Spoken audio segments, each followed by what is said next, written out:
Hay un buen amigo mío que se llama Sergio Pascual, seguramente ya le conocen muchas y muchos aquí en la pizarra, pero es un gran amigo que siempre me repite mucho un término que es el de surcos profundos. Él siempre me dice, Alfredo, tenemos que siempre estudiar, analizar los surcos profundos. Y esta semana me acordé mucho de él, porque siento que cada día más intentamos explicar lo que pasa en el mundo, en la realidad política en base a la coyuntura. Es como una suerte de exageración de interpretar la coyuntura, la noticia del último día, o del penúltimo día, o del último segundo, o de la última hora. Y en campaña electoral suele multiplicarse por 1 millón este tipo de enfoque. Dicho de otro modo, se intenta explicar casi siempre el resultado electoral en base a lo que ha ocurrido a lo largo de la campaña electoral.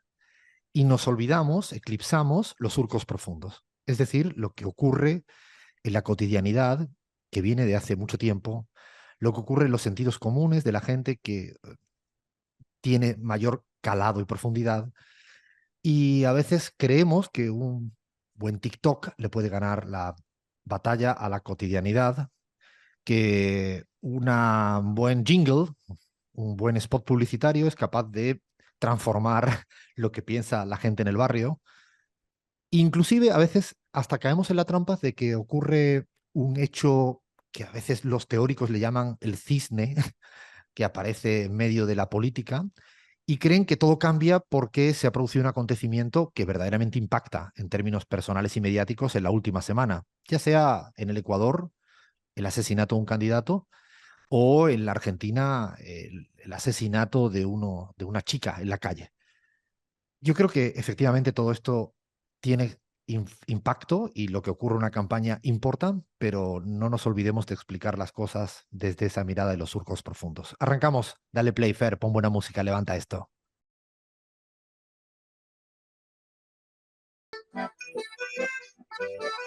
Hola, hola, hola. Ay, qué canción sacada de, no sé, de qué década, de la década de los, ¿de qué década? O sea, ¿de qué año sale esta canción?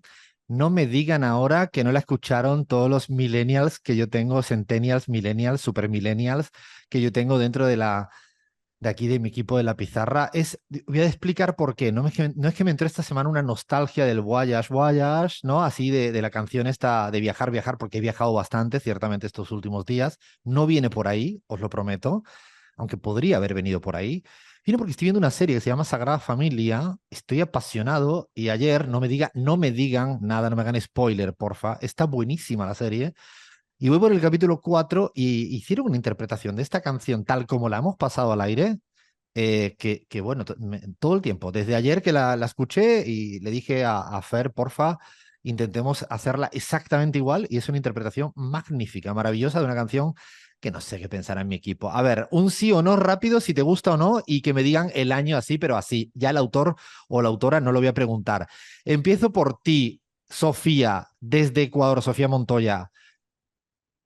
Hola, hola, qué gusto. Bueno, yo he escuchado la canción de Magneto, la que es en español, y esa es del 91, que me acuerdo de niña sí la cantaba, pero de arriba para abajo, pero en español.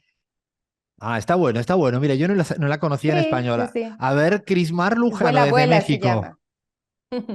Sí, igual, no sé, la he escuchado siempre vuela, vuela.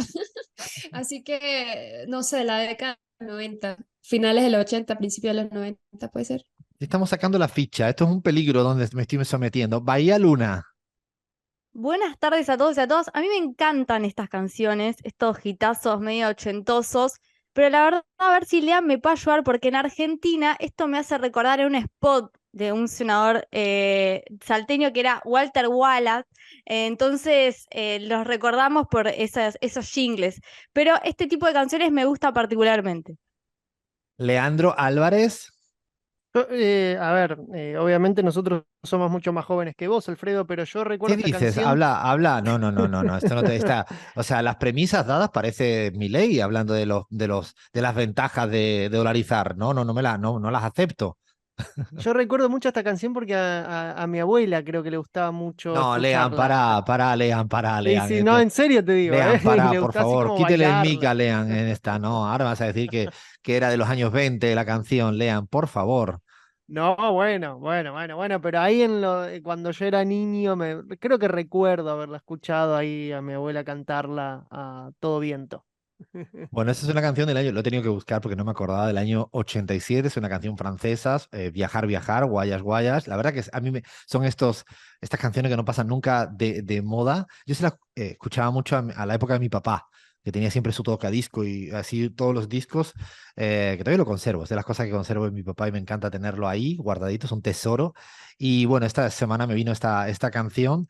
Y la verdad que sí, que coincide con la semana de viaje. Yo hoy voy a hacer una contrarrecomendación. No nos vean en Twitch ni en el canal YouTube, porque si ven la cara de agotamiento, de cansancio, de restos que tengo en lo alto, eso sí, las ganas de hacer radio no me la quita nadie, absolutamente nadie. Pero como hay que hacer esta radio que también se te ve, bueno, ahí se me ve, pero se me ve cansado. Y cansado, pero esto no significa que no vayamos a hacer un programón porque tenemos que analizar Ecuador, vamos a analizar Ecuador, con Sofía vamos a explicar, vamos a interpretar, vamos a no está la Gaby Montaño porque le coincidía con una reunión importante. No es que esté resolviendo el conflicto boliviano, es imposible también eso. No le podemos encargar más a la Gaby Montaño de lo que ya hace. Le mandamos un beso fuerte y le mandamos un beso gigante a Flavia Fiorio, que se le fue el papá esta semana. Y si se le va el papá a una y a uno de nosotros, bueno, esto es una familia de verdad y nos cuidamos y nos mimamos como tal. Así que le mando un beso muy fuerte a Flavia y a toda su familia. Seguramente no lo debe estar pasando nada bien. Son momentos de mierda, no tienen otra explicación y le mando un abracito de todo el equipo de la pizarra. Vamos a extrañar a las dos, pero vamos a hacer un programón de Ecuador, ya lo hemos dicho. Vamos a hacer un poquito de Guatemala para ver si Lea nos explica un poquito qué pasó.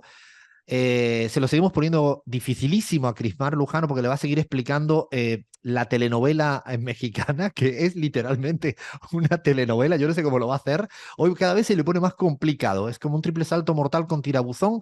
Lo va a tener hoy complicado con el caso mexicano. Y vamos a hacer un especial que la verdad que no lo teníamos previsto. Y vamos a hacer un fútbol y política sobre una jugadora española, campeona del mundo. El Mundial Femenino lo ha ganado España. Era Aitana Bonmatí, que es una maravilla verla jugar en la cancha. Tiene una historia biográfica, política interesantísima, el papá sobre todo, pero íbamos a explicar eso y no podemos darle la espalda a la que está cayendo en España y en el mundo con ese hijo de la gran chingada beso, evidentemente no consentido, evidentemente no mutuo, evidentemente abusando del poder del presidente de la Federación de Fútbol Español, Rubiales, con una de las jugadoras, Jenny Hermoso. Es un hecho para meternos de lleno y le hemos pedido a la ministra de Igualdad, Irene Montero, que nos mande un audio, por favor, para las y los pizarreros, así que lo vamos a dedicar un tiempito. Y para cerrar vamos a tener, todo coincide o todo no estaba previsto, pero es así, vamos a intentar decir cuántas mujeres creen que son candidatas presidenciales en los últimos tiempos en América Latina. ¿Son muchas? ¿Son pocas? Llama poderosamente la atención cuando miremos país a país. Bueno, tenemos el menú servido, así que arrancamos con la pizarra.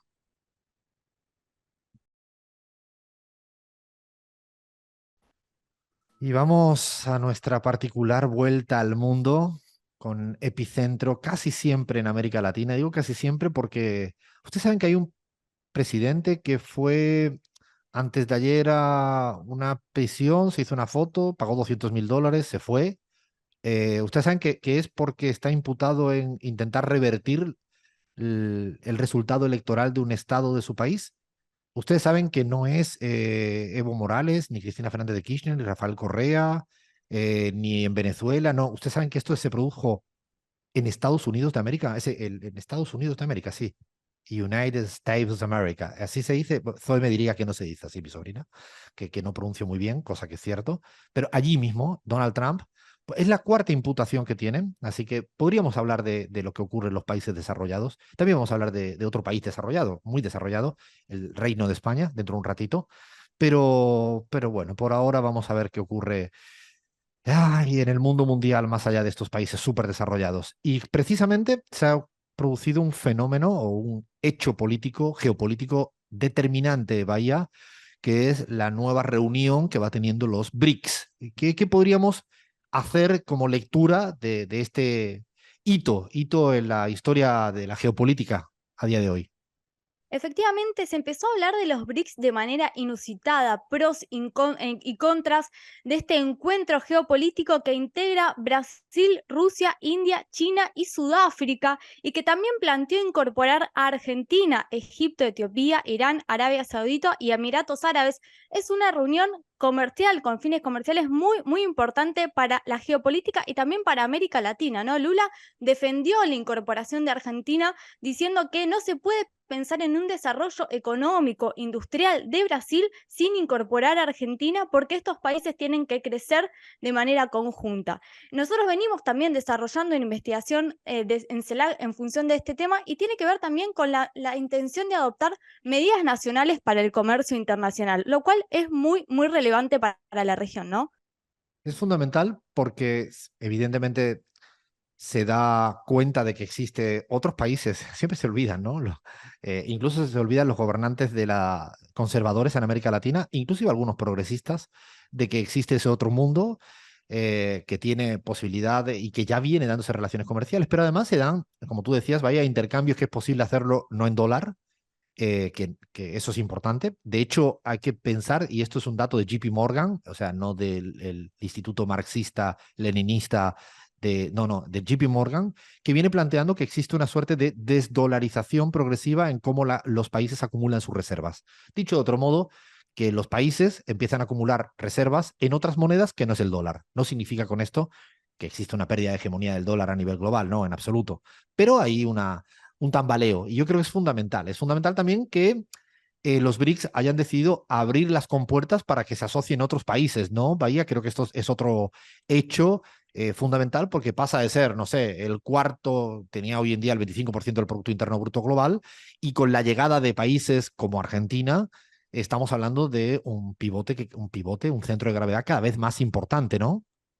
Sí, efectivamente, el 42% de la población, el 30% de la superficie y el 23% del Producto Bruto Interno, más el 16% del comercio global. Así que sí, es realmente muy importante este encuentro, este grupo geopolítico de los BRICS. Hay que recordar que estos datos que daba ahí es sin la entrada del resto de países. Cuando entren estos países se convierten todavía en más grande y es Exactamente. fundamental porque se está jugando mucho a nivel global y además es algo que yo creo que ya lo hicieron los Rusia y China, ¿no? Es decir, si nosotros tenemos que relacionarnos comercialmente, financieramente, ¿para qué tenemos que ir a pasar y pedirle permiso a Estados Unidos? Por ejemplo, una cosa que se llama SWIFT, que evidentemente es menos conocido que Messi, pero a veces puede tener más poder que Messi.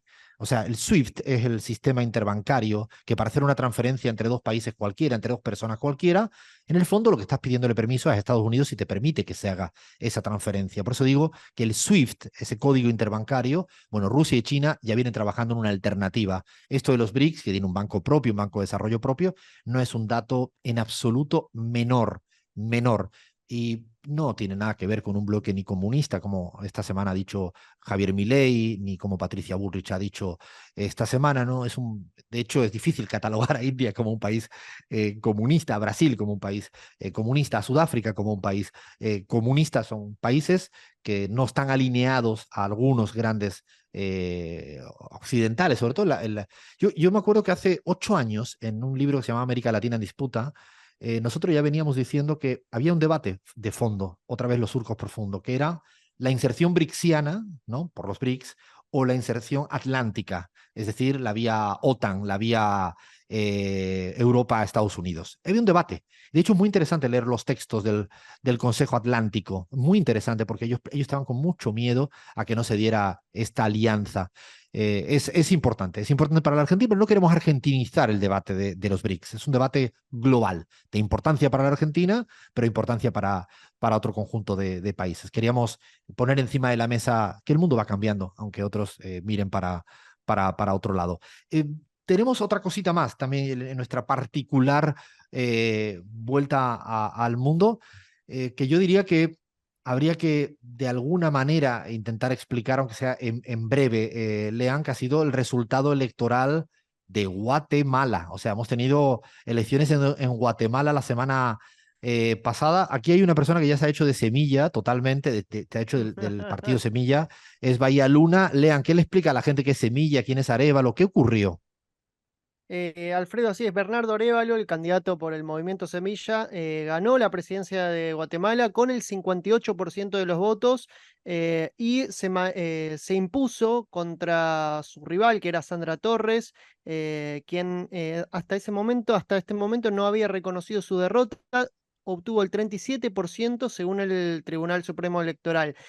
Más de 9 millones de guatemaltecos estaban llamados a las urnas. Lo cierto es que la participación ciudadana se situó en algo así como el 45%, muy pero muy baja Sigue a la baja, ¿eh? participación Sigue a la electoral. baja como proceso global en América. Un día habría que preguntar a nuestros oyentes, a nuestras oyentes, ¿cuál sería el porcentaje mínimo admisible para hablar de democracia liberal tolerada en términos de participación? O sea, si la mitad de la gente no va a votar, se debería de entender que está ok, todo bien.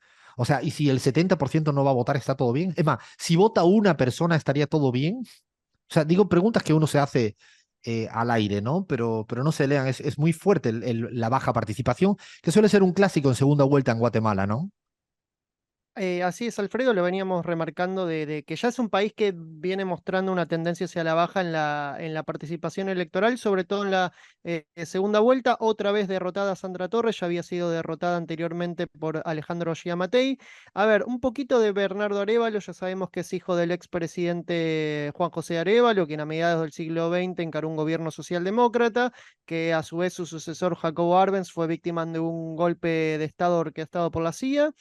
Sabemos que su mensaje al electorado se centró sobre todo en la necesidad de combatir la corrupción, anunció la creación de un sistema nacional de anticorrupción, perdón, y a diferencia de Sandra Torres, que planteaba una propuesta parecida a lo Bukele para atender el problema de la seguridad en Guatemala, lo cierto es que Bernardo Arévalo puso un matiz ahí y anunció un fortalecimiento de la Policía Nacional Civil y el control de las cárceles, planteó una reforma para reducir un poco el hacinamiento, evitar que desde el interior de las cárceles se ordenen extorsiones y otro tipo de delitos, y también tiene una agenda social muy importante, Alfredo, que es el plan 10 semillas para recuperar el futuro, que incluye reformas para la educación, para mejorar la infraestructura en educación, salud y cultura, también para mejorar la seguridad social y también promueve la creación de empleo a través de la obra pública, Alfredo. También líderes de Latinoamérica se pronunciaron y lo felicitaron. Por ejemplo, Gustavo Petro dijo: felicito a Bernardo Arévalo, el pueblo de Guatemala reivindica a Jacobo Arbenz y permite que el progresismo gobierne por fin su país. Y en ese sentido también se pronunció Andrés Manuel López Obrador, que felicitó por Twitter también o por X al pueblo vecino y hermano de Guatemala. Estoy seguro de que llegarán nuevos tiempos de humanismo y justicia para todos. Y Hay bueno, que dar un dato de calor. faltó por felicitar nuestra responsable de Relaciones Exteriores de la Pizarra, Bahía Luna. ¿Le has mandado la felicitación? Le hemos felicitado porque nobleza obliga. Arévalo es uruguayo. ¿Qué Entonces, dices? todo se relaciona con todo.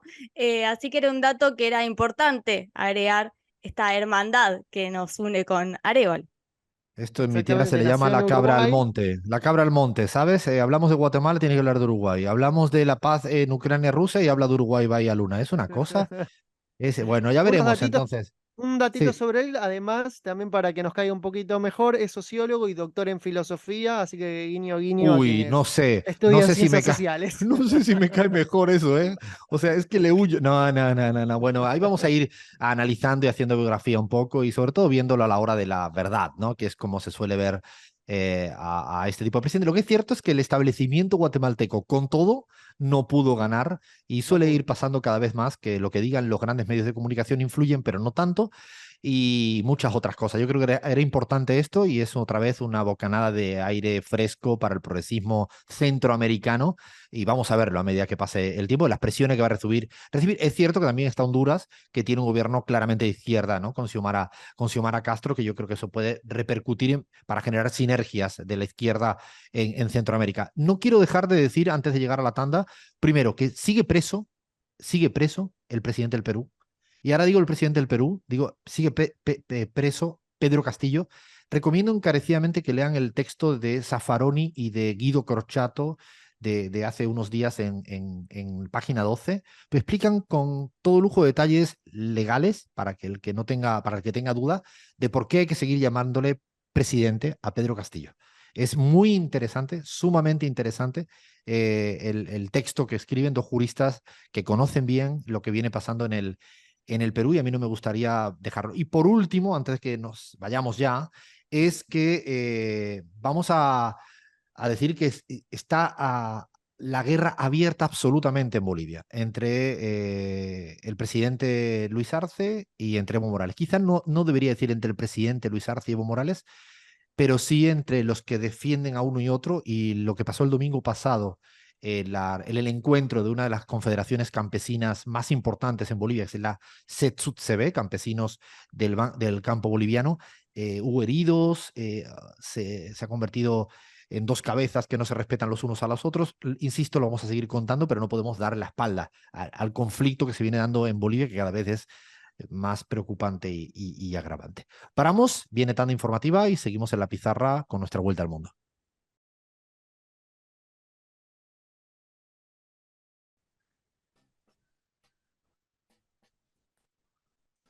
¿Cuánto extraño yo México? No se pueden imaginar lo que yo extraño Coyoacán. No saben lo de... no, pero extraño mucho, mucho, mucho. Lo primero que hice fue comer tunas. Cris, ¿te gustan las tunas o no te gustan las tunas? Pues es mi debilidad, ¿no? No, creo que no me gustan, Alfredo. Ay, Dios mío, mi madre ahora le vas a caer mal. Lo siento, pero bueno, existen las tunas en otro lugar. Es que nunca ni las conocía, además, ¿no? Era muy chistoso ver Sí. cartelitos de tuna y pensar que era otra cosa, pero no, no es mi fruta favorita. Pero Ay, algo Dios que me mío. encanta de México es que todo es muy de temporada, ¿no? Y se nota mucho cuando empiezan a llegar las frutas y vegetales a los mercaditos. Así que no me gusta, pero aplaudo que exista, que se mantenga y que la gente, pues, la compre y la disfrute. A mí me encanta y a mi mamá de chica es que, bueno, mi mamá es que en España se le llaman de otra manera, se llaman chumbos y yo sé que en Bolivia hay muchas Mm. tunas, en el norte de Argentina también, no sé si en Ecuador hay tunas como tal.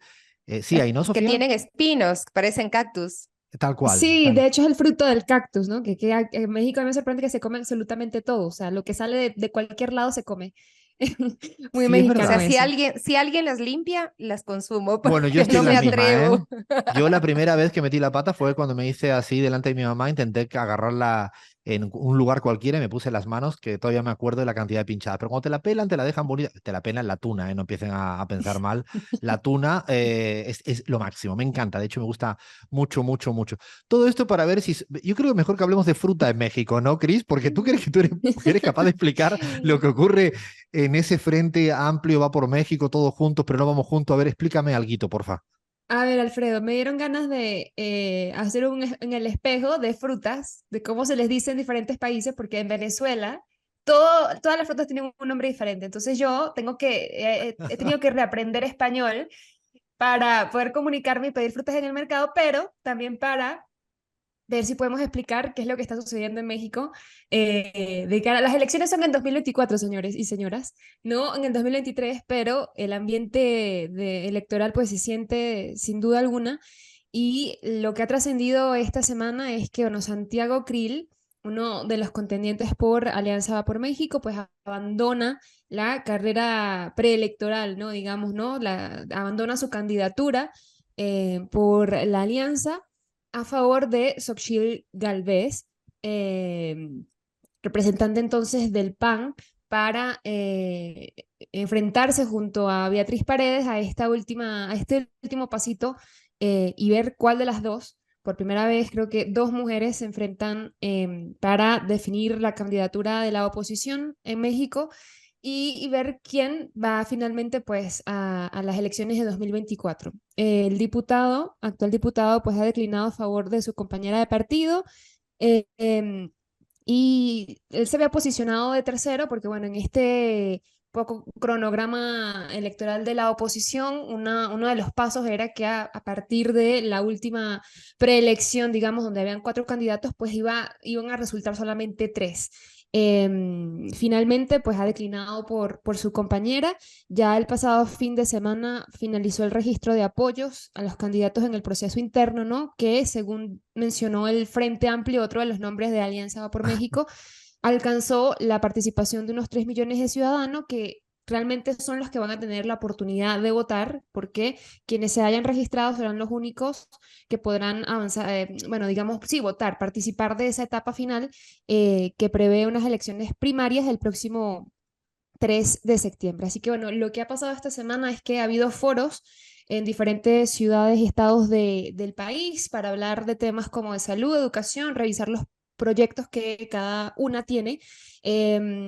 Ya hoy también se está desarrollando el último foro en Mérida, Yucatán. El tema designado es la mujer. También se ha hablado de las relaciones bilaterales, también con Latinoamérica, con Estados Unidos, etcétera. Y el último paso es que del 27, es decir, a partir ya de mañana hasta el 30 de agosto, se va a realizar un segundo sondeo de opinión pública cuyo resultado va a tener un 50% del valor de la decisión final. Esto significa que la otra mitad pues saldrá de quien gane las elecciones primarias por votación a través de Internet para seleccionar al candidato de la oposición que va a ser el 3 de septiembre, Alfredo. Yo creo que casi le pediría al efecto sonido que hagamos un aplauso acá porque explicar que la oposición a Morena, ¿no? El gran grupo PAN, PRI, PRD, es que es difícil de entender, ¿eh? No es difícil, porque claro, se parten en dos. Es decir, hay una parte que es encuesta y una parte que es votación en las primarias. Por eso, precisamente, el candidato Krill ha dicho, prefiero no romper en dos el voto del PAN, de uno de los partidos importantes.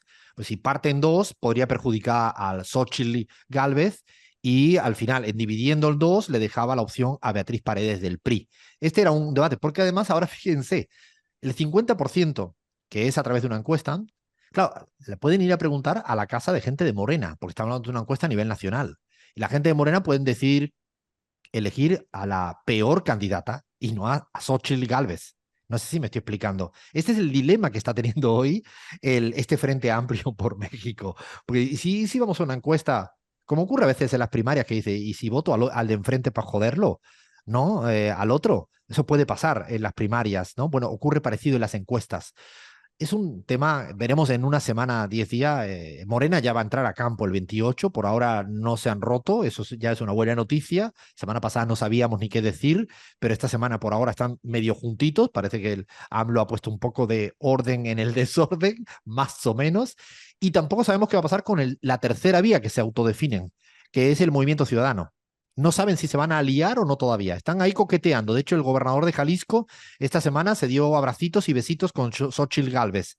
Y nos juntamos, no nos juntamos. No, ahí están, ¿no?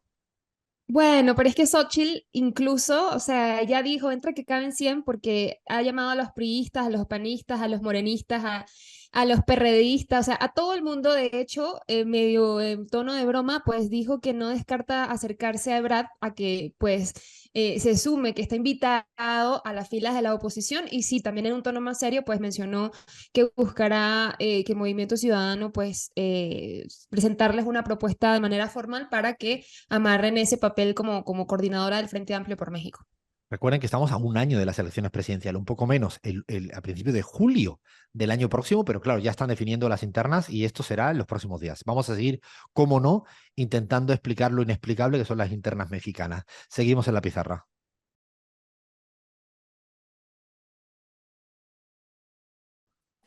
Y nos vamos o nos quedamos en el Ecuador. El Ecuador. Hoy somos todos más listos y más listas con los resultados electorales. Así que vamos a hacer un ping-pong con Sofía. Evidentemente el resto también puede participar en lo que ha podido interpretar o analizar. Nos hubiera gustado también que tuviera la Gaby, pero ella me ha dicho todo lo que más o menos me tiene que decir, así que también voy a poner voz de Gaby en algún momento. Ya sabemos, resultados, ya lo sabe todo el mundo. Sabemos que fueron las elecciones presidenciales el domingo pasado. Luisa primero, Luisa González, la del correísmo, ¿no? Frente a Noboa, no Álvaro Noboa. Digo porque algunos, ¿y será Álvaro Noboa? No, es el hijo. Daniel Noboa es el hijo del multimillonario Álvaro Noboa. Esos son los que han quedado para segunda vuelta, que la fecha, a ver si la digo bien, es el 15 de octubre. El 15 de 15 de octubre es, octubre. porque además recuerden, 15 de octubre, segunda vuelta ecuatoriana, 22 de octubre, primera vuelta argentina. ¿Alguien da más? Bueno, pues así vamos a tener esos días.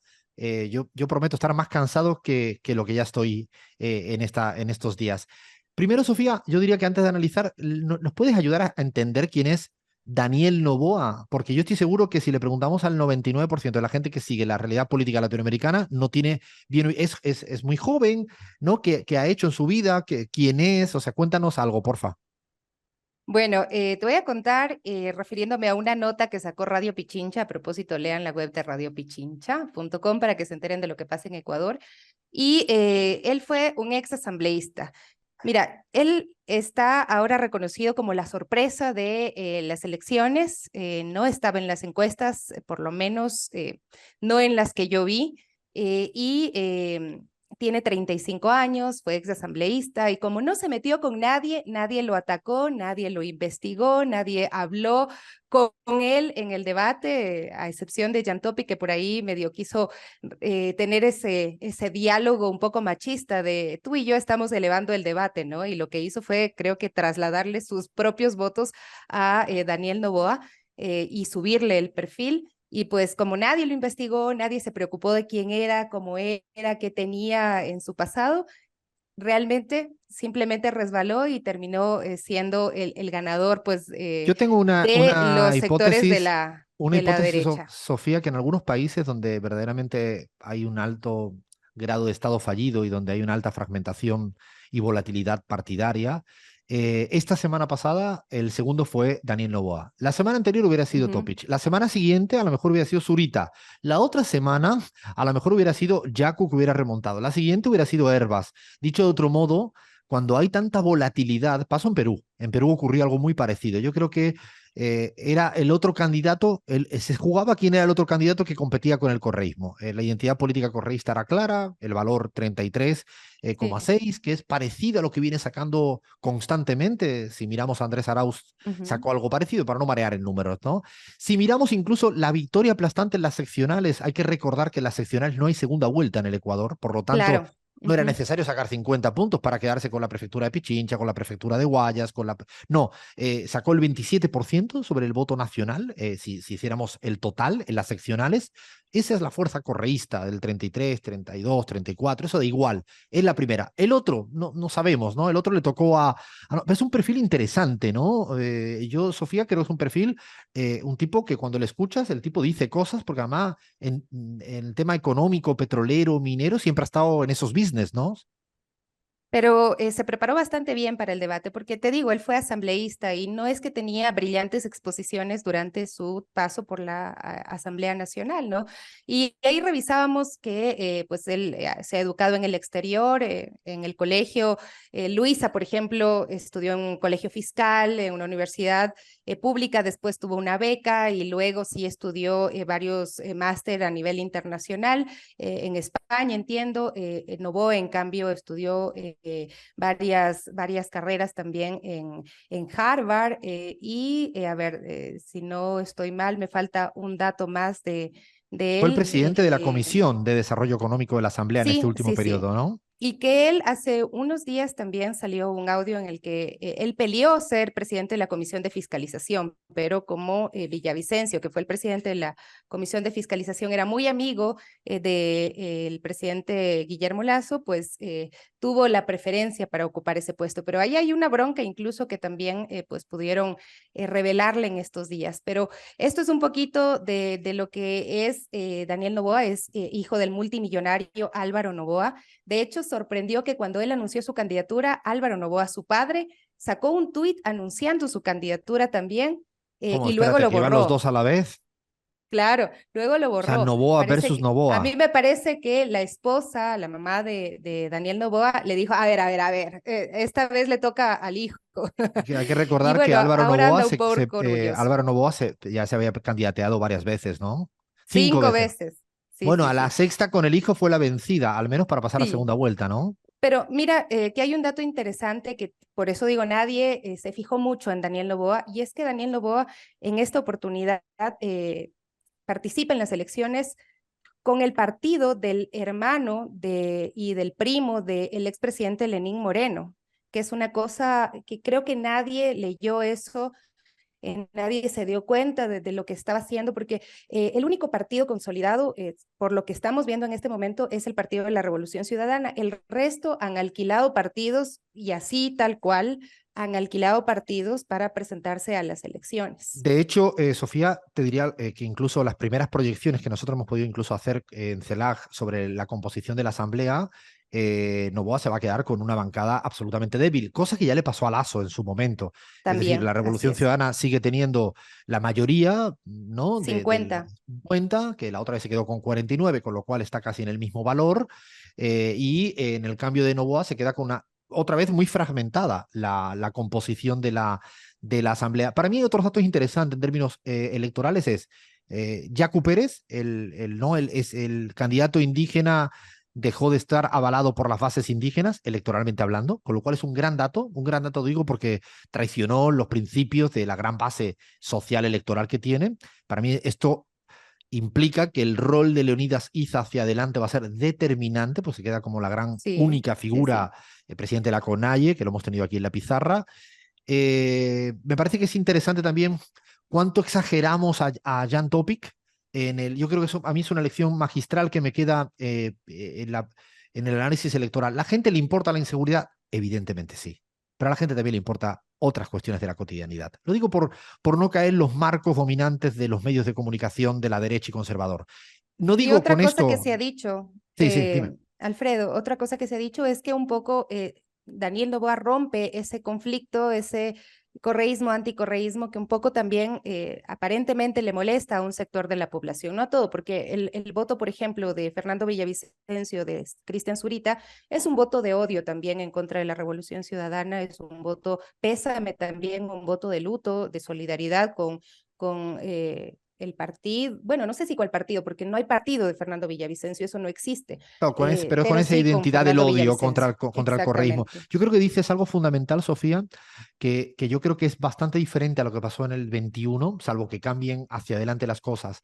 Por ahora, cuando escuchas a Noboa, incluso hace pocos días también lo dijo Rafael Correa en una entrevista con Orlando Pérez en Radio Pichincha, y es que no es un anticorreísta declarado, Noboa. Es más, él incluso ha presumido durante la campaña de haber apoyado las amnistías de Paola Pavón y Virgilia Hernández y haberla votado a favor, cosa que es cierto. Incluso yo creo que en la rueda de prensa del día que le fueron buenos resultados, el domingo, él intenta evitar el marco correísta, anticorreísta. Se da cuenta que le es más rentable ser antilazo que ser anticorrea. Creo que eso es un cambio cualitativo Sí, en términos estratégicos que hay que considerarlo. Yo no es soy de los que... interesante.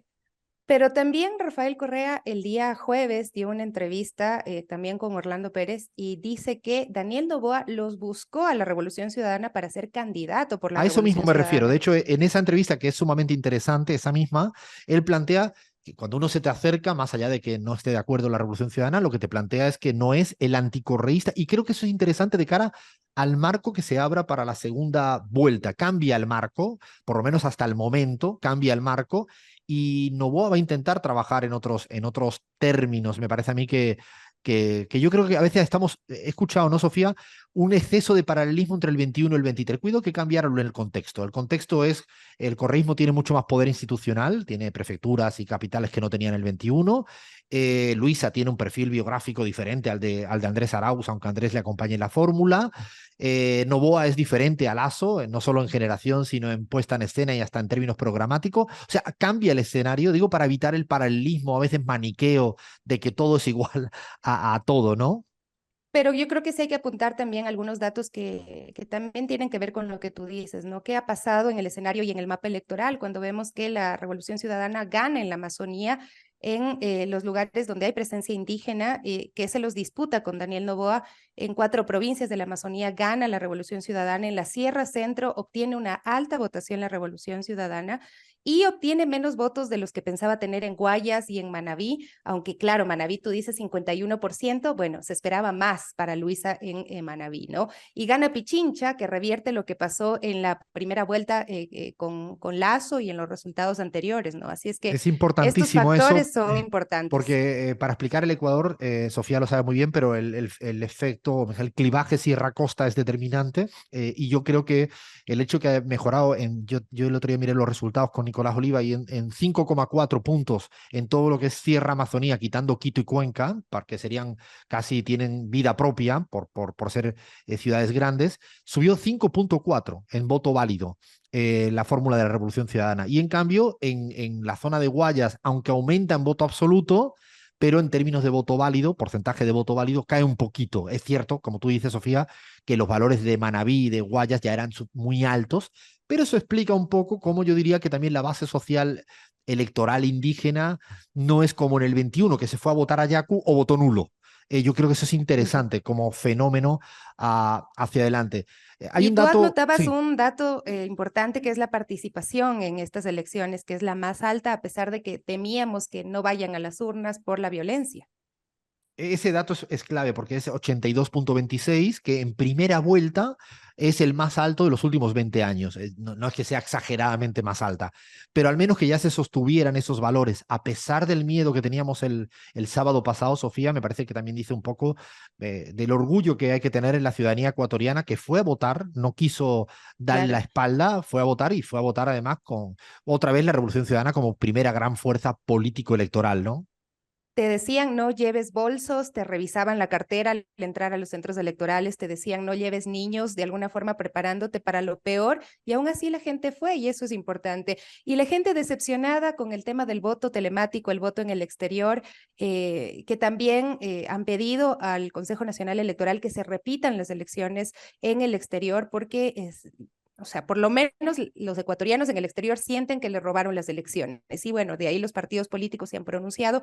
La Revolución Ciudadana ha sido la que históricamente en los últimos procesos electorales ha tenido mayor presencia en el exterior y además representación con el número de asambleístas que ha ganado. En esta oportunidad, el padrón electoral de los migrantes es como 400,000. Solamente se pudieron inscribir 130,000 y de esos 130,000 no votaron ni 60,000 porque no pudieron hacerlo, no porque no quisieron, sino porque no pudieron hacerlo. En esto, Sofía, yo siempre planteo que si uno lo explica sin ninguna intencionalidad, es pura ineficiencia, una más del señor Lasso y su ejecutivo.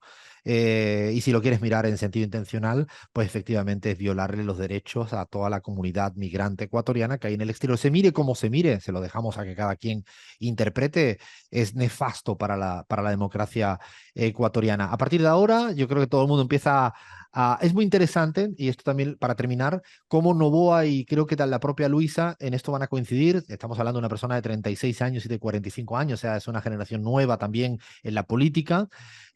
Ambos creo que van a rehuir a esta idea de acordar con siglas de otros partidos. Se dieron cuenta que no valen para nada, que no suman un voto. Si empiezan a decir me va a sumar tanto, me va a sumar lo otro, me va a dar otra sigla.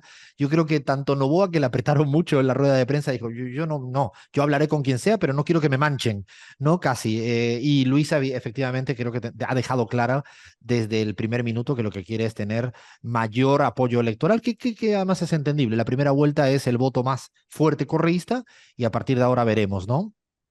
El outsider siempre lleva ventaja, más aún cuando los medios de comunicación lo han convertido en una especie de Peña Nieto en este momento, han sacado reportajes de cómo es la esposa, de qué tan rubia es, que está embarazada en este momento, entonces es una telenovela y sí, se muestra mucho ese aspiracional también de los jóvenes, de la gente que espera poder llegar a ser multimillonario, ¿no? O sea, yo lo he visto también como un tema muy complejo de tratar, porque, por ejemplo, en esta nota que te decía que sacamos de Radio Pichincha, el titular era Luisa González, Daniel Noboa, qué distintos los dos, y empezaba narrando que Luisa estudió en un colegio fiscal y el otro señor en un colegio de millonarios, y empezaron a decir que acomplejados, los típicos comentarios, y claro, luego ves en el canal nacional más grande que sacan una fotografía hermosísima de la esposa de Noboa como un actor principal de la campaña,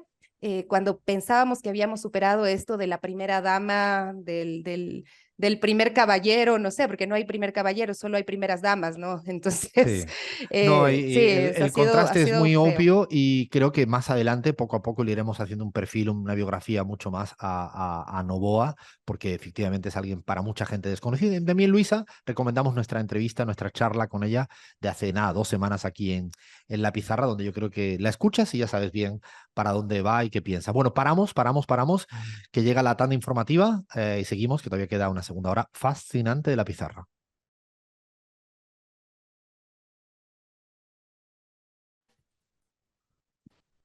Casi no sé ni cómo empezar este segmento. Lean, con lo bien que habíamos preparado lo que habíamos preparado, ¿no? Tú habías trabajado mucho durante esta semana. ¿Le quieres compartir a la audiencia cómo se va elaborando la cocina de un segmento y luego el plato ese lo tenemos que dejar al costadito? 2 horitas antes más o menos del programa vimos que se prendió fuego todo, ¿no? Básicamente que no podíamos dejar de hablar de este tema que concierne, bueno, a España pero que también tuvo impacto en todo el mundo. Que bueno, si quieres pasás a describirlo vos. Sí, bueno, la verdad que hay que ser muy sinceros y sinceras, ¿no? Queríamos hacer un especial de Aitana Bonmatí, una jugadora maravillosa en la cancha, muy buena, con una técnica increíble y que además es campeona del La mundo. número 6.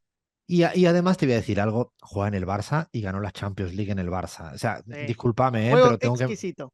Juego muy bueno, muy bueno, realmente con mucha técnica. Además, me encanta cómo juega al fútbol y ha sido una de las grandes figuras del Mundial Femenino que terminó hace una semana ya, ¿no? España-Inglaterra, ganó 1-0 España en la final a los ingleses, digo por si las argentinas quieren no regocijarse en la derrota una más de los Eso. ingleses. Bueno, perdona, Chris, me estoy metiendo con los ingleses, yo no sé si, no sé qué hacer en este momento porque Yo le iba a Colombia, Alfredo. Le iba a Ah, es Colombia verdad, en es esta verdad. casa, era complicado, pero Llegó lejos Colombia qué también, ¿eh? maravilla el mundial. Gran desempeño. Gran Colombia muy desempeño de la bueno. selección colombiana. Sí, ahí tiene una jugadora del Real Madrid, Caicedo, que es muy buena también, es brutal Ujú. esta, es muy buena, juega muy bien. Bueno, Linda alegría. sí, sí, ahí hubiera estado buenísimo que lo hubiéramos, un Colombia-España y hubiera sido fascinante, ¿no? Además, un Shakira Piqué, esto ya, no, me estoy metiendo en otro berenjenal.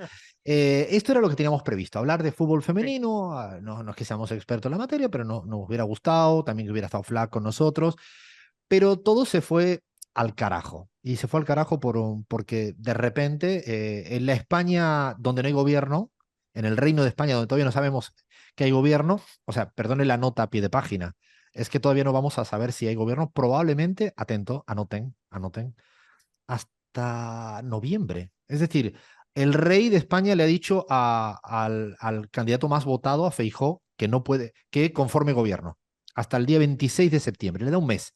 Le da un mes a ver si es capaz de sumar los votos en el Congreso. Recordamos que España no es presidencialista, sino es parlamentario. Tiene que sumar la cantidad de votos en el Congreso para llegar a ser presidente. Es muy difícil que lo obtenga. Parece que no le dan los números de ninguna de las maneras. Ya le han dicho todos que no le van a dar los números. Lo va a intentar. 26 de septiembre. Feijóo lo intenta y fracasa la conformación de gobierno. Ahí, ¿qué ocurriría? Pues que el rey tiene la potestad para darle una segunda oportunidad. ¿A quién? A Pedro Sánchez. Y le da 2 meses, desde el 26 de septiembre hasta el 26 de noviembre, hasta el cumpleaños de mi sobrina Zoe. O sea, ahora lo tengo ya en mi memoria. Zoe, el día del cumpleaños, puede ser que ese día se conforme gobierno en España con Pedro Sánchez. Si no se conforma gobierno, hay elecciones nuevamente. Y serían el 14-15 de enero. Ese ya es el calendario medianamente oficial, formal, cerrado. No sabemos, así que el PSOE dependerá de qué, de los votos de los independentistas catalanes Junts. en este marco de incertidumbre, de despelote, de zozobra, de inseguridad jurídica que dicen los neoliberales, ¿no? ¿Qué más inseguridad jurídica que no saber quién va a presidir el gobierno en breve? En este marco gana España el Mundial y en este mismo marco de no gobierno, de ganar el Mundial femenino de fútbol, llega el presidente de la federación y cuando está repartiendo los trofeos, las felicitaciones a las jugadoras de la selección española, a una de las mejores jugadoras, a Jennifer Hermoso, le estampa un beso en la boca, ¿no? Habrán escuchado la palabra pico porque en España se dice pico, piquito, pico, se dice muy habitualmente de una manera coloquial. Lo digo porque esta es la palabra que ha utilizado el presidente de la Federación Española en su rueda de prensa en medio de la asamblea de la Federación Española de Fútbol. Le planta un beso de repente en la celebración. No se lo plantó al entrenador, no, que es hombre, se lo plantó a Jenny Hermoso, sin saber bien. Todo esto se da unos minutos después de que el propio presidente de la Federación Española en el palco al ganar, con la reina de España y la infanta a su lado, cosa que tampoco le dio un beso en la boca a la reina ni a la infanta, se lo dio a una jugadora. Se lo digo porque no le estampó un beso en la boca a la reina ni a la infanta, se lo dio a una jugadora. Hizo un gesto obsceno agarrándose sus miembro viril, así de una manera realmente espantosa. No sé a cuento de qué, la he intentado explicar en su alocución. Y es curioso porque después de esto ha pedido perdón por el gesto, cosa que le honra, pero no ha pedido perdón por el beso en la boca a la jugadora. Lo que ha dicho era que ha sido consentido, mutuo, recíproco, eufórico. Creo que han sido las palabras que ha utilizado en 4 adjetivos. Yo invito a todo el mundo que vean el vídeo, quien quiera, ¿no? Que dude, porque es evidente que no era mutuo, no era recíproco y no era consentido. Tanto así que la propia jugadora ya se ha pronunciado. Se pronunció en el momento, con una suerte de Instagram de otras y dijo, no me ha gustado. Se pronunció después y mucha gente, claro, quería que en el momento le hubiera pegado una bofetada para que eso significara que no estaba de acuerdo. Imagínense, ¿no? Que está permitido en tanto en cuanto la mujer no reaccione con una bofetada, ¿no? Es un disparate absoluto el momento. Esto ha sido la discusión en España, que evidentemente ha eclipsado en parte la victoria del fútbol femenino español.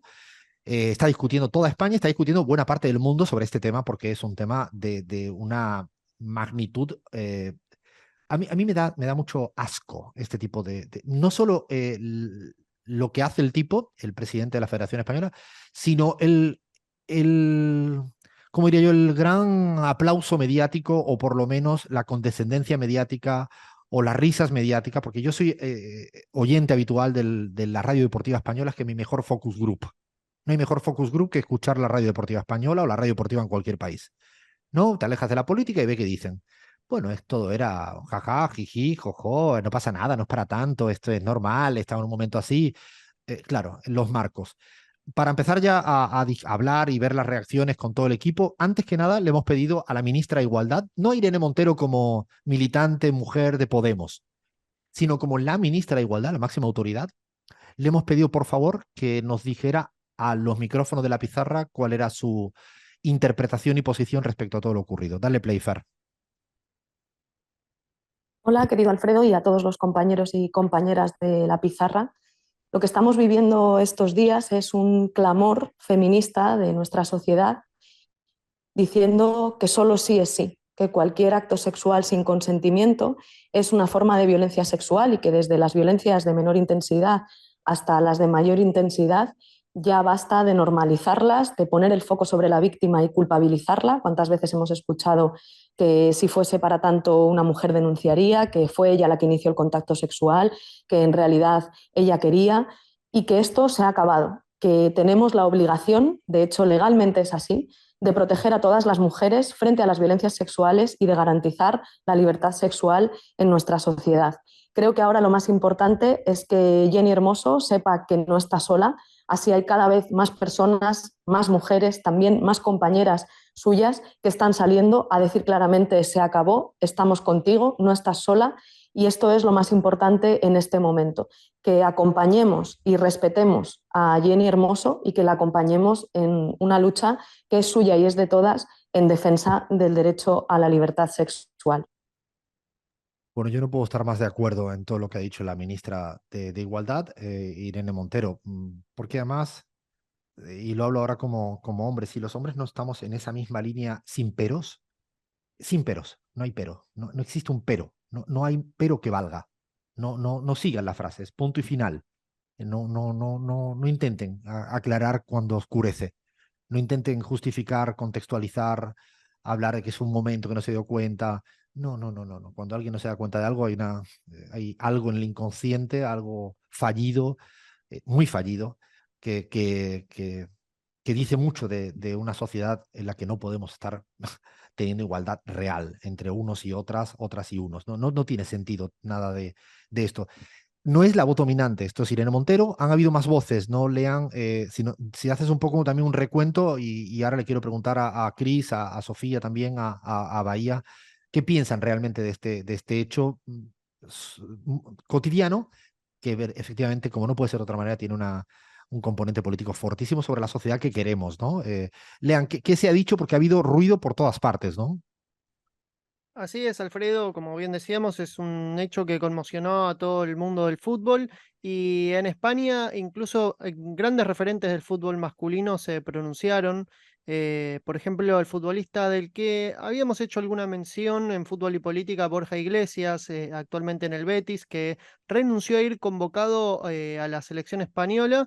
Lo dijo textualmente: no volveré hasta que las cosas en la federación cambien y este tipo de actos no queden Ojalá impunes. hubiera más voces como la de un jugador que ha dicho no voy a la selección masculina de fútbol hasta que la propia federación, porque el entrenador del masculino estaba aplaudiendo las explicaciones del presidente de la federación. El entrenador actual de la selección española estaba aplaudiendo, ¿no?, este tipo de declaraciones, justificaciones machistas de Rubiales. Bueno, a diferencia del entrenador de la selección española, como bien vos decís, Alfredo, Carlo Ancelotti, sí dijo que Luis Rubiales no se comportó como un presidente de una federación y que como ciudadano no le gustó nada su gesto. Héctor Bellerín también le habíamos dedicado un Fútbol y Política. En su Instagram dijo: el fútbol es una herramienta social para avanzar y progresar. El machismo no debería tener sitio dentro de este sistema. Y otro que también se pronunció es el jugador Isco, quien dijo: si no fue consentido es un abuso de poder. Y esto me parece que hay que destacarlo, Alfredo, porque quienes critican a Jenny Hermoso diciéndole por qué no le puso una bofetada en el momento, bueno, estamos hablando de una relación claramente desigual entre el presidente de una federación y Jenny Hermoso, que es una futbolista que depende de esa federación, ¿no? En parte, y que esa federación ha hecho una gran inversión en fútbol femenino. Sin ir más lejos, se pasó un presupuesto de 3 millones a 27 millones de euros. También el Estado español invirtió mucho este último tiempo, 30 millones de euros a través del Consejo Superior de Deportes, pero esa inversión no quita el machismo que ejerce y ejerció el presidente de la Federación, Luis Rubiales. Quiero escuchar a Chris, visto desde la distancia geográfica, pero entiendo que no hay una distancia casi humana de esto, ¿no?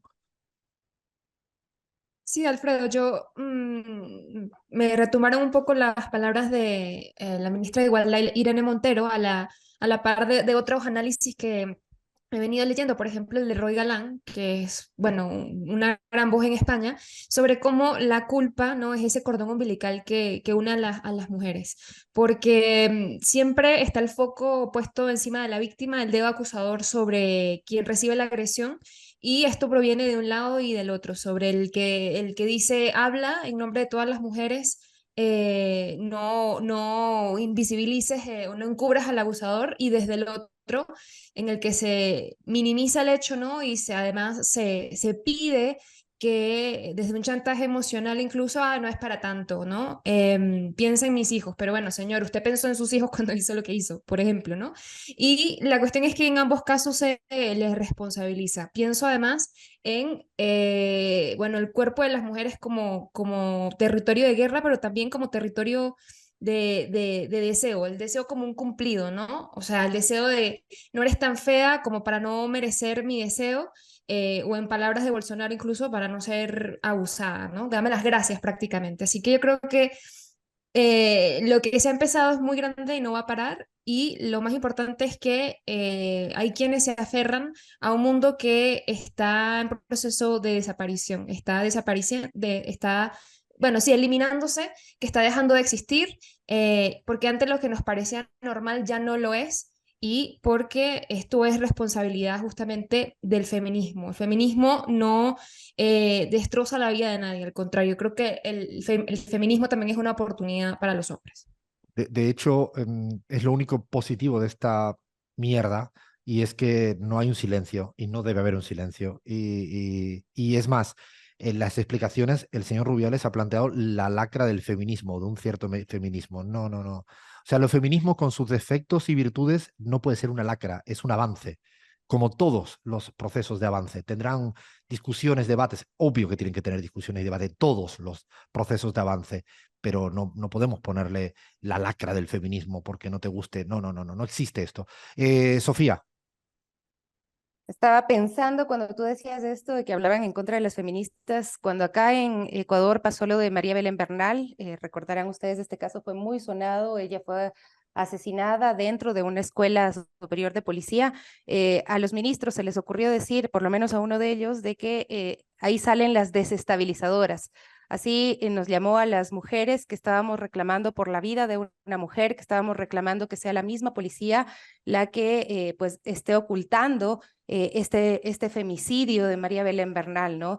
Y a mí lo que me hace pensar muchísimo es lo que pasó con estas jugadoras en su proceso de formación cuando fueran niñas, porque el tema del abuso sexual nos atraviesa a las mujeres muchísimo y yo lo he trabajado con muchas mujeres ya grandes y de 10 mujeres que estamos en una sala, 5 o 6 hemos sufrido abuso sexual cuando fuimos niñas y no lo decimos y cargamos con eso y cargamos nosotras con eso, mientras los agresores, los abusadores están ahí por la vida como si nada hubiera pasado. Y veía también este reclamo que se hacía contra Ignacio Quereda, también ex seleccionador nacional del fútbol femenino en España, y pues pensaba en las niñas, porque hace no mucho recibimos acá también una denuncia de una niña de 11 años acosada por un entrenador y pienso en el terrible escenario que les toca pasar a estas niñas para poder destacar, para poder representar a su país, o sea, tienen que sacrificarse para darle un triunfo a su país, eso es inaceptable desde todo punto de vista. De hecho, Sofía, es importante remarcar que el contexto donde se ha producido todo esto en España es con el año anterior, la mitad de las jugadoras de la selección española de fútbol femenina pidieron ya la renuncia del entrenador.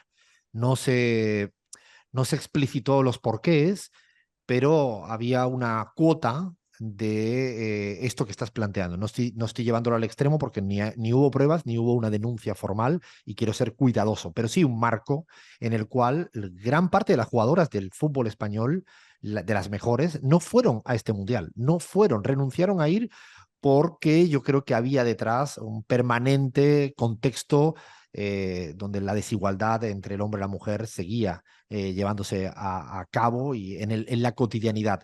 Y esto termina como termina, y lo peor es que encima hay una naturalización de este tipo de ejercicio de machismo contra la mujer, ¿no? Porque eso es el problema siguiente. El siguiente es la naturalización. Vaya, te quiero escuchar. Sí, estaba pensando todo lo que falta, ¿no? Todavía, si bien se ha avanzado un montón y es muy importante que hoy estemos discutiendo de esto, si bien no es que quizás los sectores mayoritarios de la población, pero sí tenemos una ministra de Mujeres y de la Igualdad que recién la escuchamos, que falta un montón y también en términos de, yo escuchaba lo que vos estabas planteando, si esto se expuso en público, ¿qué pasará en privado, no? Da a pensar qué es lo que sucede cuando no los vemos o cuando no vemos estas situaciones. Por lo cual también me parece importante plantear que de todos modos, esto hace 15 años era muy natural que a una mujer le encajen un beso así sin su consentimiento, también en este caso mediado por las relaciones de poder, pero sí que hay un avance y que hoy podemos estar discutiendo estas cosas que evidentemente ponen en el banquillo a esta situación, la visibiliza, que me parece que es muy importante, y que pone en cuestión y en reflexión algunas cosas para pensar en todo lo que falta, que todavía es un montón, ¿no? Y además diría algo más, Bahía, a medida que te escuchaba hablar, y es que cuando se dan hechos muy puntuales como este, todo el mundo realmente sale a jugar a la cancha con lo que realmente piensa. Una cosa es hablar sobre el machismo, sobre el feminismo, sobre el poder del hombre a la mujer o la igualdad en abstracto, y otra cosa es cuando ocurre un hecho puntual. Y ahí es donde verdaderamente se detectan los posicionamientos. Cuando uno empieza a explicar más de la cuenta, a justificar un poco más, a entender un poco más, a naturalizar un poco más, es que todavía le falta un océano por verdaderamente avanzar en materia de igualdad. Yo creo que ahí es donde eso lo detectas a la primera, ¿no? Cuando, es como pasa con un amigo, con una amiga, cuando estás charlando de algo, dices, no, yo no soy político, y ahí viene, ¿no? Y el pero, lo que viene después es lo que verdaderamente es la verdad de la milanesa. No hay ningún tipo de situación. Lean, ¿tienes por ahí algunos más datos para ir cerrando? Porque esto además se ha abierto una judicialización hacia adelante, ¿no? Sí, así es, Alfredo. Algo para agregarte es que el gobierno de España, sobre todo no solamente a través de Irene Montero, sino a través del Consejo Superior del Deporte, a través de su presidente, Víctor Francos, anunció que suspendería de sus funciones a Luis Rubiales como presidente de la Federación Española de Fútbol si el Tribunal Administrativo del Deporte lo considera oportuno y determina que cometió una falta grave. El lunes se reúne ese Tribunal Administrativo del Deporte, así que vamos a estar atentos a lo que ocurra. Déjame agregarte algo con respecto al técnico, a Jorge Vilda, que es también un blanco de cuestionamientos. En esa misma asamblea en la que Luis Rubiales em, se había defendido del día viernes, presentó la renovación por 4 temporadas con un salario de 2 millones de euros para Jorge Vilda, un técnico muy pero muy cuestionado por el grupo que había generado la renuncia de 15 jugadoras tras la Eurocopa, tras la última Eurocopa, exigiendo mejores planteos, un mejor manejo del grupo. Y dentro de las que, por ejemplo, renunció, estaba Aitana Bonmatí, que finalmente volvió al grupo, pero una de las que no volvió es una de, sin duda, de las mejores defensas del fútbol femenino, que estamos hablando de Mapi León, que es también jugadora del Barça y era una de las piezas más importantes del grupo, no volvió y no participó de este seleccionado campeón del mundo, Alfredo, en repudio al técnico machista Jorge Vilda. Escuchen, y hay mucho más para explicar.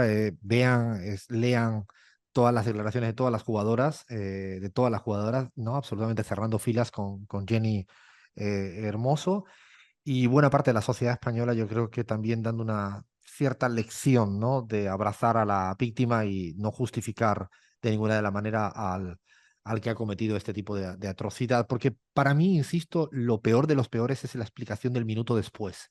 O sea, ya me parece gravísimo el hecho, pero me parece que cuando explicas el hecho de la manera que lo he explicado, es cuando ya no hay posibilidad alguna. Insisto que ha pedido más perdón por agarrarse sus partes en un gesto obsceno al lado de la infanta y la reina, que pareciera que es lo que más le importa, y no queremos ni pasarlo al aire porque verdaderamente iba a provocar a mí al menos un cierto asco al escuchar al presidente de la federación argumentando, explicando incluso de una manera no sé ni cómo adjetivarla, ¿no? Porque además explica incluso cómo ahí ella le agarra a él, o sea, una cosa absolutamente de novela muy fea, muy cínica, muy horrorosa. Queríamos dedicarle este tiempito a esta suerte de casi la vuelta al mundo con un poco de fútbol y política que nunca están separados, aunque muchos de ellos y ellas se empeñen. Seguimos en la pizarra.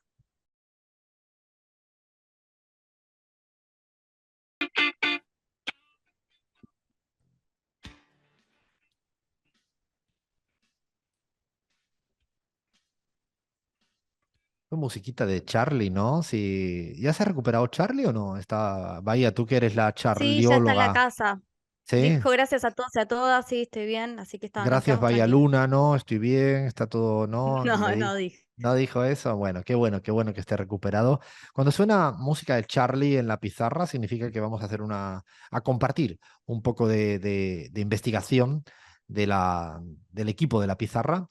Y curiosamente, y además no estaba previsto porque lo habíamos planificado desde el martes, creo, íbamos a hacer una investigación de respecto al escaso porcentaje, ¿no?, que la mujer ocupa en las candidaturas presidenciales en América Latina y un poco del mundo, ¿no? Yo creo que era un poco el objetivo.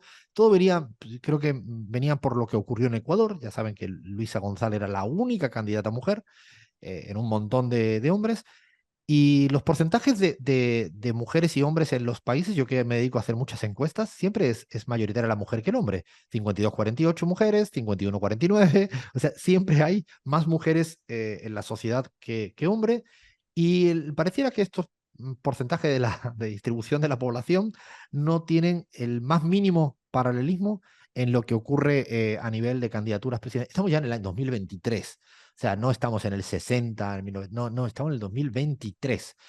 Así que la idea es hacer un repaso para que casi saquen conclusiones ustedes mismos, a medida que vayamos contando. No sé por dónde podemos empezar, no sé quién tiene el guión, dale, vaya.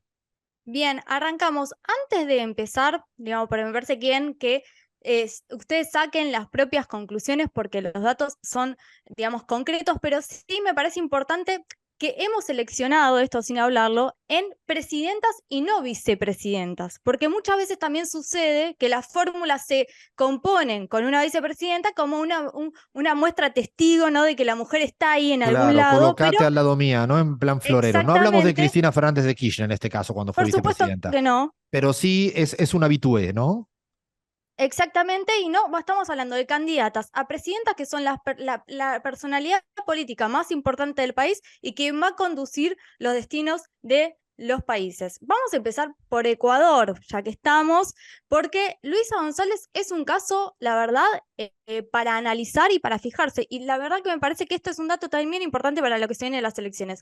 Fueron 8 las y los candidatos y fue la única mujer de los candidatos, pero además fue la que obtuvo, la que ganó por amplia mayoría, convirtiéndose en la primera mujer en la historia del país en pasar a un balotaje y la primera en obtener el primer lugar en una elección presidencial. Espérate, le voy a preguntar algo, Sofía, que se me ocurre, no estaba planeado, pero es así la radio. ¿En el 21 hubo mujeres en las candidaturas presidenciales? A mí Yo tengo ese dato, no lo recuerdo, tenemos. no A ver, le recuerdo. voy Sí, a dejar que responda Bahía, porque la verdad es que no, no me acuerdo. No, pero sí, espera, porque es interesante. A veces puede ser tan importante el dato como el no me acuerdo. Yo tampoco me acuerdo, Sofía.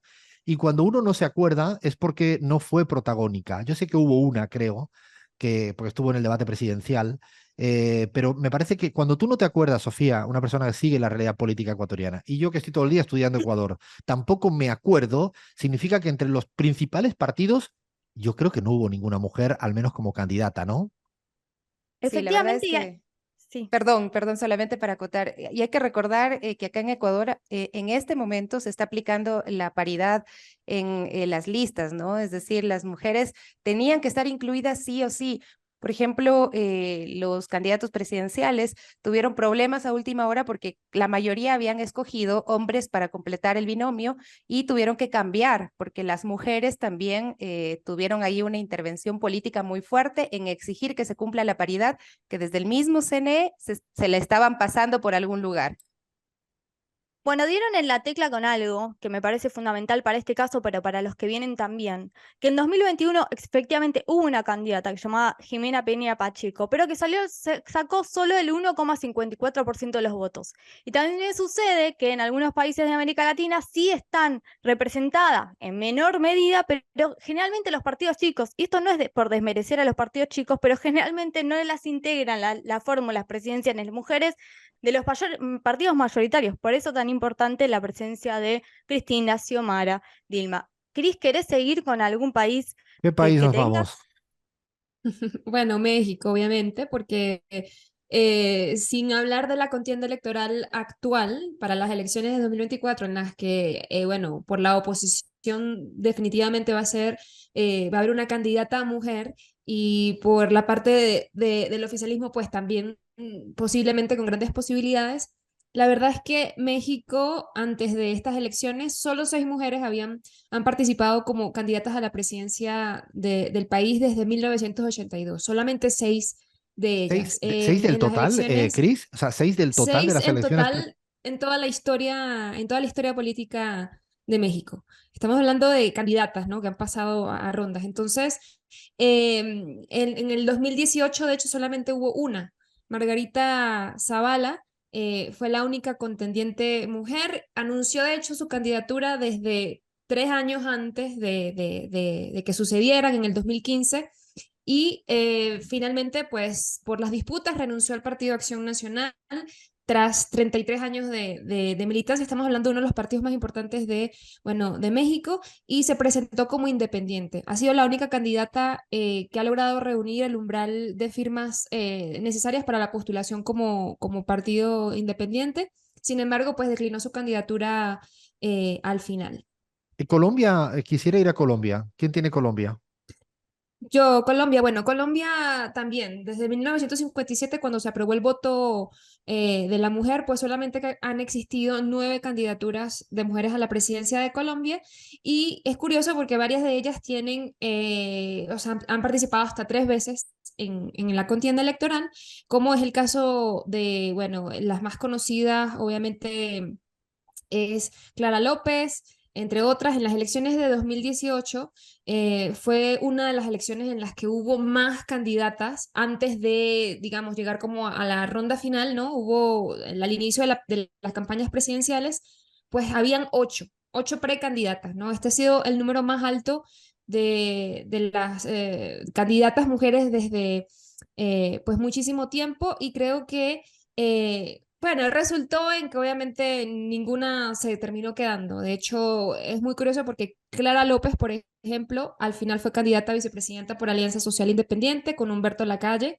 Piedad Córdoba, muy conocida, pues retiró su candidatura. Marta Lucía Ramírez también corrió por vicepresidenta con Duque, fue electa, y Claudia López por Alianza Verde, pues también resultó la fórmula vicepresidencial de Sergio Fajardo, logrando, bueno, quedar en tercer lugar en la primera vuelta. Así que O sea, pero imagínate que en los últimos candidatos, y hablo de en las presidenciales en Colombia, al final fue Petro, Rodolfo, Fico Gutiérrez, Sergio Fajardo, o sea, como otra vez volvemos, que entre los principales partidos o iban acompañando en fórmula. Yo creo que en muchos casos, como bien dices, para representar una cuota. El caso de Francia Márquez fue distinta porque fue un aluvión de votos de la base y es una lideresa en sí mismo, pero porque no fue instrumentalizada, a lo que quiero llegar, ¿no? En el resto sí, la colocan como parte de la fórmula, pero Colombia, México, los números abruman, asustan, ¿eh? O sea, Ecuador, Colombia, México empiezan a asustar en términos de, no sé, a ver, me voy a Chile. Estoy hablando de estos países grandes que tienen trayectoria de democracia liberal. ¿Quién tiene Chile? Bien, en Chile efectivamente también en las elecciones de 2021 de los 7 candidatos solo una fue mujer, que también sacó un porcentaje de 11% de los votos, una Yasna Proboste del Partido Sí, del Partido Demócrata Cristiano. Socialista. Era Exactamente. Proboste, que era un poco la sucesión de Bachelet, que tiene una cierta tradición Ujú. en el Partido Socialista chileno, ¿no? Porque el resto también fueron hombres.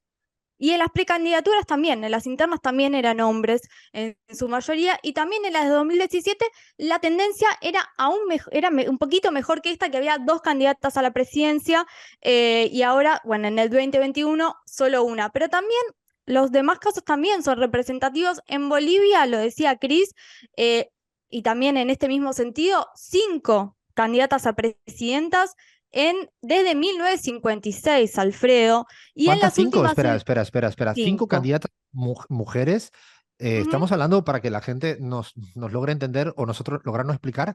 Estamos poniendo todas las presidenciales que se dan en un país y miramos por donde miramos y hay 5 solo candidaturas presidenciales desde hace 70 años, 80 años en Bolivia, ¿no? O los casos mexicanos que ha dado Cris o los casos colombianos.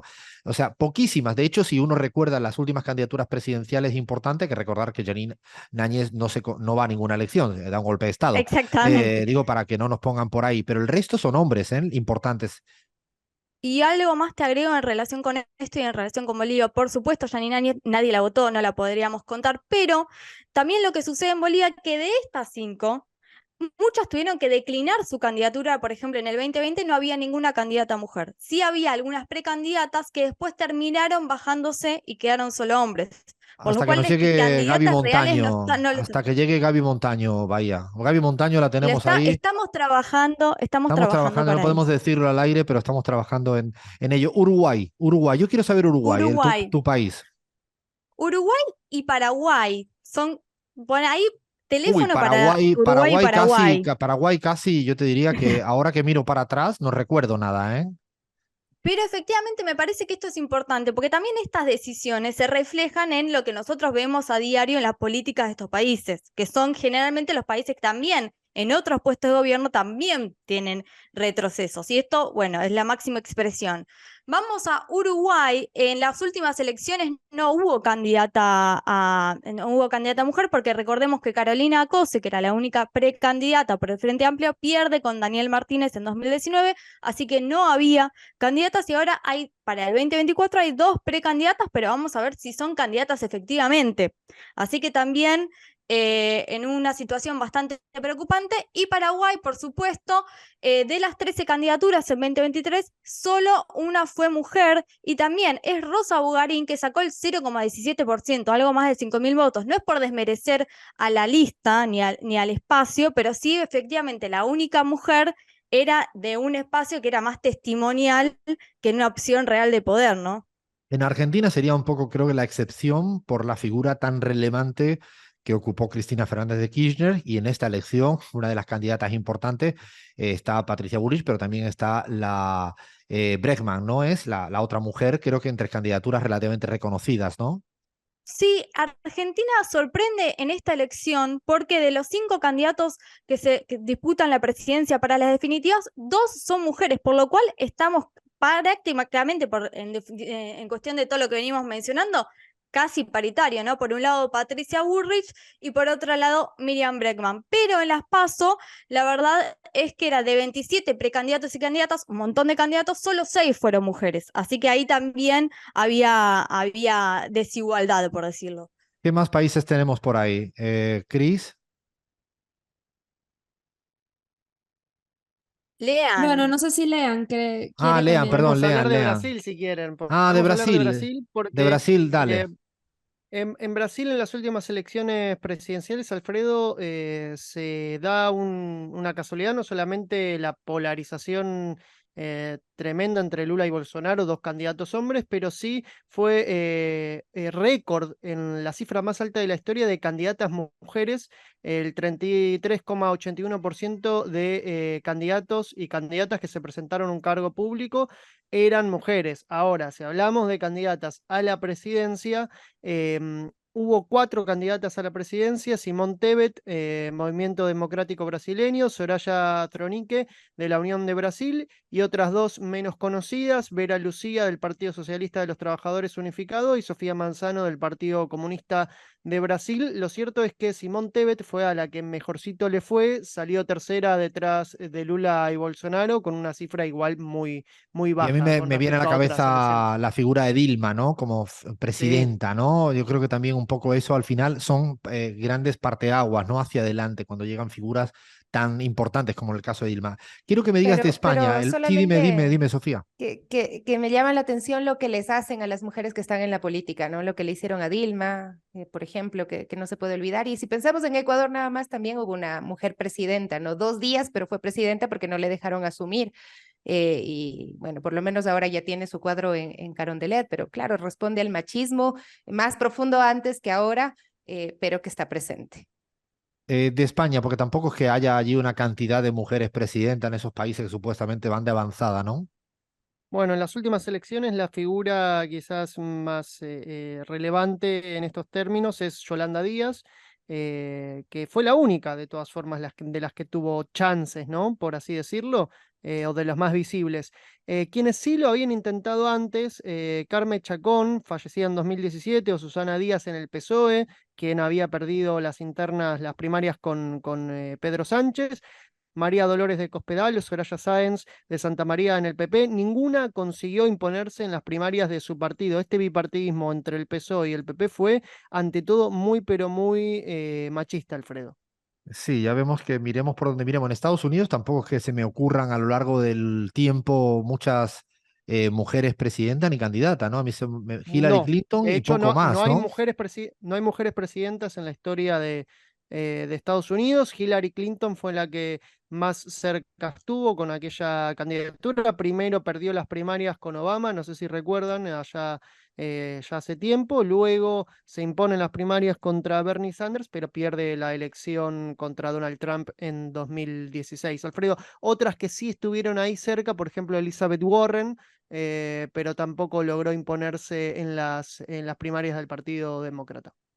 Seguro se nos olvidan algunos países y detalles, pero lo que queríamos con este recuento acelerado, rápido, era dar claridad, ¿no? Que lo que uno piensa al final se constata en cualquier primera investigación que haces, es verdaderamente, no diría llamativo, pero sintomático de que pasan las décadas, pasa el siglo y aún falta muchísimo en términos de candidatas, mujeres de partidos también relevantes, porque bien decía Bahía que a veces pueden ser en partidos chiquitos o inclusive en materia de que acompañe la fórmula a vice para que aparezca en las fotos. No siempre es así, evidentemente, ¿no? Tampoco podemos generalizar sin mostrar excepciones.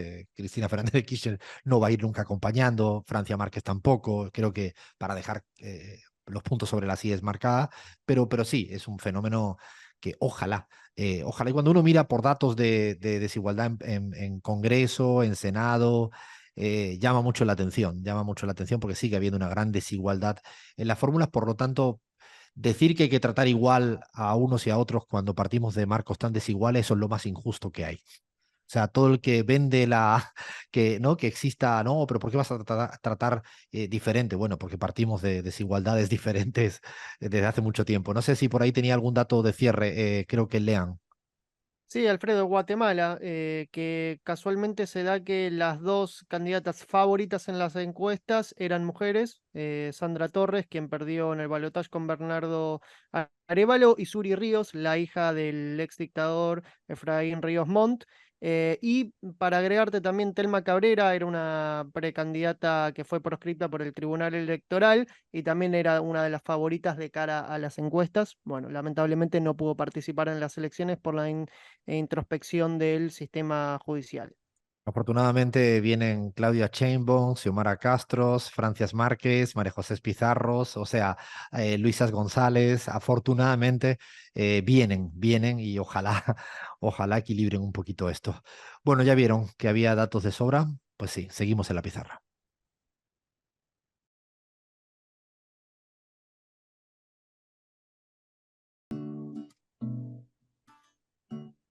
La musiquita de Drexler a mí me calma, no sé el resto, porque es como que después de estar corriendo así, porque además frenético el ratito que hacemos de la pizarra, tenemos siempre como mucha investigación, mucha información y queremos condensarla en este ratito. Ya hemos pedido a todas las cadenas de radio que nos permiten hacer esta travesura radial, que estamos dispuestos a hacer 25 de horas seguidas. No tenemos ningún problema. Material tenemos y ganas de hablar también. O sea, si en algún momento Radio 10 no tiene nada que hacer aquí estamos, Radio Pichincha, aquí estamos, en Patria Nueva, en Bolivia, aquí estamos, ¿no? O sea, estamos listos y listas para eso. No sé, mínimo 20 horas nos damos, ¿eh? O sea, y cuando No se tengamos quejen dudas, igual después de lo que podemos llegar a decir después de 20 horas al exacto, aire, ¿no? tampoco, Sin un tam- espacio de escucha de salud mental, no creo que vamos a poder hacer un tampoco gran programa. exijan más, o sea, pero yo creo que material, información y ganas de hacer radio nos sobran para esto. Yo le quiero dar otro beso fuerte a nuestra Flavia, a la familia que no debe estar pasando por un lindo momento, todo lo contrario, y le abrazamos mucho desde la pizarra, un momento tan jodido, tan de mierda como suele ser cuando nos toca este tipo de circunstancias. Así que le damos un beso fuerte. Y a la semana que viene tenemos aquí a la Gabriela Montaño también. No se olviden que al Abraham Verdugo un día lo vamos a tener, porque todavía sigue ahí con sus cosas, pero bueno, algún día lo vamos a tener por aquí. Le vamos a decir, Abraham, acércate, che. O sea, deja a tu hijo un momento. Nada, nada, ya lo vamos a tener por acá con nosotros y con nosotras. Lean, le tenemos que dar las gracias a un montón de gente que hace posible que Sofía desde Quito, Cris desde México, Bahía desde la provincia de Buenos Aires, Lean desde Buenos Aires y yo desde, no voy a decir dónde, le tenemos que dar las gracias a gente que hace posible esto, ¿no?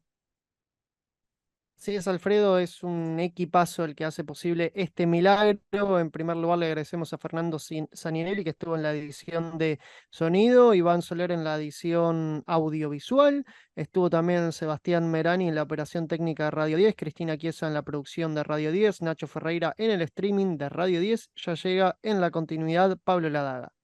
Bueno, lo que toca es escuchar radio. No te iba a preguntar, Lean, cómo va tu Chicago para cerrar, porque no sé.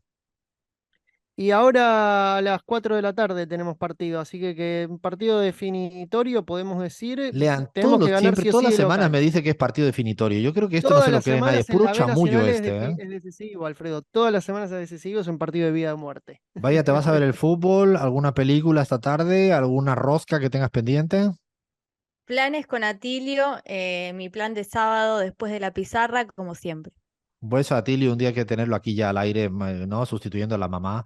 Cris, ¿te vas por ahí a dar un paseíto ahí en Coyoacán? Dime que sí, dame envidia, porfa. Como siempre, Alfredo, lo tengo tan cerquita que Coyoacán es favorito. Ten cuidado, ¿eh? El 28 que te están tocando la puerta para las encuestas, a ver que a ver cuando llegue nos tienes que contar. Me encantaría que fueran a la casa de Cris a contar la encuesta. Sofía, ¿qué haces ahí esta tarde de Quito? Ay, que me comí un yapingacho la semana pasada. Ay, qué delicia, qué delicia. No, yo trabajar, trabajar y trabajar, porque estoy próxima a salir de vacaciones unos poquitos días, así es que hay que adelantar todo, pero bien, contenta de estar con ustedes. Hoy he sentido que hemos estado un poco enojados, ¿no? Y me reía porque leía que a veces pensamos que las feministas pasan todo el tiempo molestas, pero ¿cómo no estar molestas? Y los feministas también, si pasan un montón de cosas que parecen absurdas, pero que violentan, duelen muchísimo. Así es que bueno. Cuando pasan estas cosas, tenemos derecho a enojarnos y creo que nos toca enojarnos y de esta manera. Eso sí, estamos ya terminando y yo tengo que dejar siempre una amenaza presente. Somos La Pizarra y hemos venido para quedarnos.